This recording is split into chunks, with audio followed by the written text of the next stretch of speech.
Una de las maravillas que tiene la pintura es que nos permite pues, ser creativos e inventar composiciones, por ejemplo como esta, donde bueno, pues, objetos que en principio no podrían comportarse así, pues podemos disponerlos de esta manera, creando un equilibrio inestable.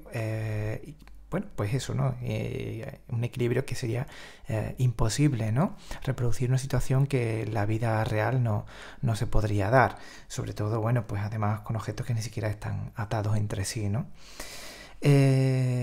Bueno, entonces este ejercicio pues va a consistir en pintar varios jarrones también en una composición inestable de este tipo.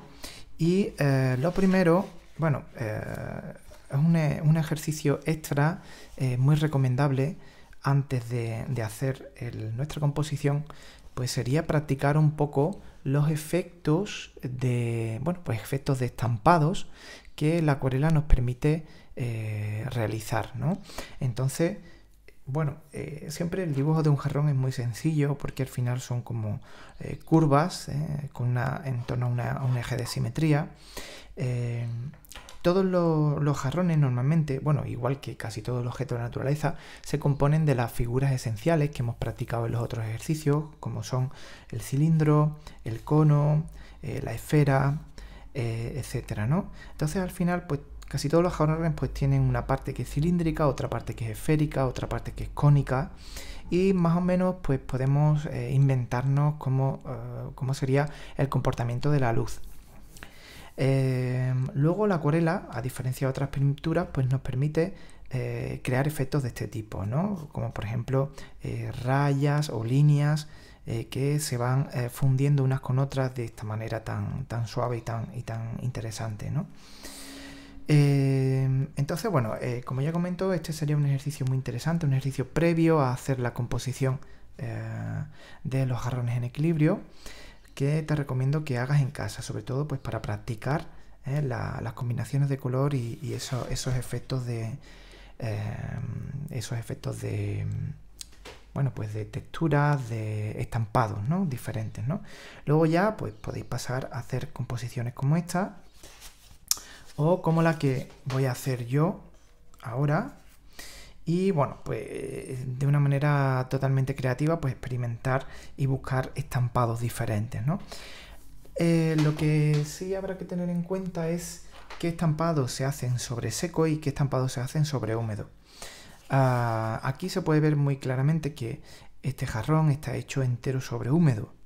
¿Por qué? Porque todas las líneas son, todas las transiciones entre colores son muy suaves, ¿no? Todo se va mezclando gracias al agua, ¿no? Sin embargo, en este otro de aquí se puede ver cómo aquí hay un corte. Para que se produzca este corte, tenemos que esperar primero a que seque la capa primera, la capa de abajo, que sería la capa más clarita, ¿no? Bueno, entonces pues vamos a hacerlo en este sentido, en un par de fases. La primera fase trabajaremos sobre húmedo y la segunda sobre seco, que nos permitirá pues hacer este tipo de remates y también, por ejemplo, la sombra y alguna que otra cosita, ¿no? Bueno, el dibujo yo lo tengo más o menos planteado.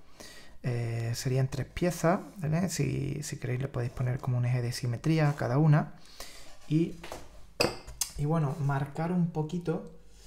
¿Qué he marcado yo aquí? Pues he marcado un poquito un brillo, y luego una línea de sombra del volumen. Esta línea, bueno, en el caso de la esfera, como ya sabéis, pues es una luna. Formas esféricas pues también van a tener como un arco. Y bueno, pues más o menos con esa idea pues podéis ir simulando un poco cómo sería ese corte entre la luz y la sombra. Y luego la sombra arrojada sobre la mesa simplemente pues he marcado como una elipse que va a quedar como por detrás de la esfera. Vale, voy a empezar con uno sencillito que va a ser la esfera, sobre el cual, la esfera de abajo, sobre la que luego voy a aplicar también un estampado de aros, ¿no? Como si fueran toroides, ¿no? Entonces lo primero es que esta esfera de aquí le voy a dar una tonalidad, por ejemplo, bueno, pues gris, un tono grisáceo, un poquitín verde. Vale, entonces lo primero que voy a hacer es hacer un sombreado clarito, más bien clarito. Vamos a ponerle un poco de agua en torno a la luz, al brillo. Sombreo todo. Lo primero que voy a hacer es captar el volumen. Sombreo todo. Vale. Ok. Y ahora voy a... esto sería la luz, ¿no? Toda la parte de luz. Y la parte de sombra pues va a estar... siempre con las esferas tenemos un límite en forma de luna que nos va a marcar, nos va a hacer llenar toda la sombra, y la parte más oscura de ese límite normalmente la vamos a tener justo en la transición entre la luz y la sombra. Algo así, más o menos por ahí. Eso le da mucho volumen. Luego también le voy a poner un poquitín de sombra por aquí arriba, porque sé que arriba va a tener un jarrón que le va a arrojar sombra. Y también, por ejemplo, en esa parte de ahí. Aunque esto lo voy a quitar para que no tenga tanta sombra. Vale. Ok, y ahora importante, antes de que seque voy a ir planteando esos aritos. Esos aritos que, bueno, pues con pintura con muy poco agua, y con mucho cuidado, voy a ir haciendo como esas formas, esos aritos. 1, 2, tiene que ser un movimiento limpio, rápido. 3, este ya se cortaría. 4 y por ejemplo aquí 5. Vale, todavía le puedo poner uno más por aquí y otro por aquí. Ok, vale, lo importante es que estos aros también van a sufrir el volumen, ¿no? Entonces, en la parte justo donde está la sombra se van a oscurecer, con lo cual voy a coger como un magenta más oscuro, un carmín o el rojo con un poquito de violeta, y le voy a aplicar más oscuridad en esa zona, ¿no? En la zona donde entra en sombra. ¿Veis? Esto sería un rojo más oscuro y ya estoy creando la sensación de profundidad o de volumen, ¿no? En las partes más oscuras, igual que ahí.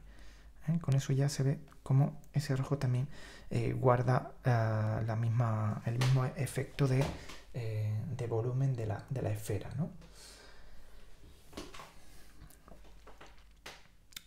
Bueno, pues este sería el primero. Voy a parar aquí, voy a esperar que seque un poquito y ahora continúo con el segundo y el tercero.